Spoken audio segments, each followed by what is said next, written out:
generation is cooked because I have more intellectual conversations with a 73-year-old random guy from the gym compared to any other 20-year-old.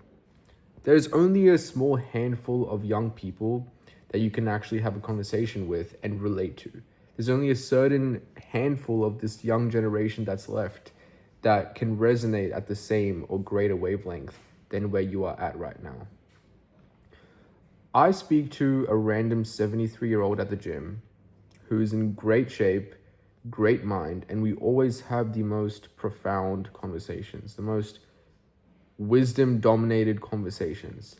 And for a long time, I thought about our conversations that we've had, the very few handful conversations we have had. And I said, I aspire to be like him one day, at least in terms of his mindset. The things that he talks about are very profound, they're very well thought, and honestly, it makes sense. It makes sense. And he constantly tells me that not every person my age, 21 years old, would understand what he's saying. And every time that I leave a comment in response to what he just said, he is left in no words. He's left speechless, and he looks at me and says, "You get it. You get it."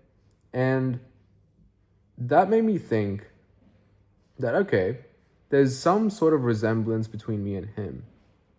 And what that is we see everything from a different lens that is very different to the common man.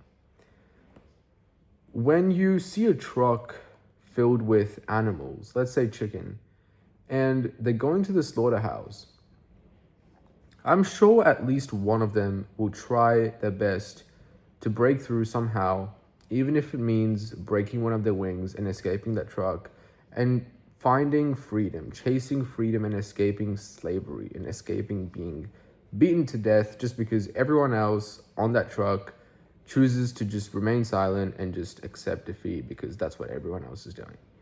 And that chicken that escapes has got to be you. Well, it doesn't have to be unless you want to just be amongst the crowd that gets taken to the slaughterhouse and you know what happens there. But if you are that one or two or three rare chicken that jump out, escape, and find freedom, well then you're probably going to have a fulfilling life. But the difference is that there is no difference. The difference between that chicken that flies out and every other chicken inside, there is no physical difference. The only difference is what's in your mind. If you have no sense of urgency, no sense of purpose in your existence on this earth, well then just be amongst everybody else. You don't have to stand out. You don't have to do anything differently. And the conversation that I had with this 73-year-old man, his name is Rob,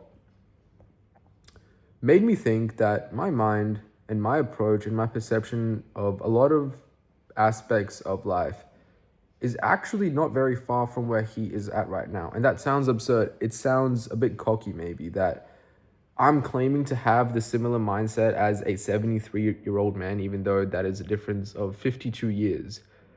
But I then also realized that your mind doesn't get sharp or you don't get wise just by age. Time is not the determining factor. It's experience.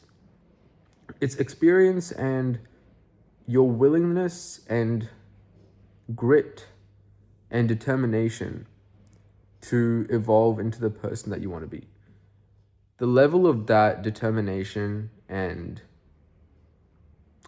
endeavor, the proactivity, that's what actually shapes your mind. That's what actually pushes you to the person that you want to become.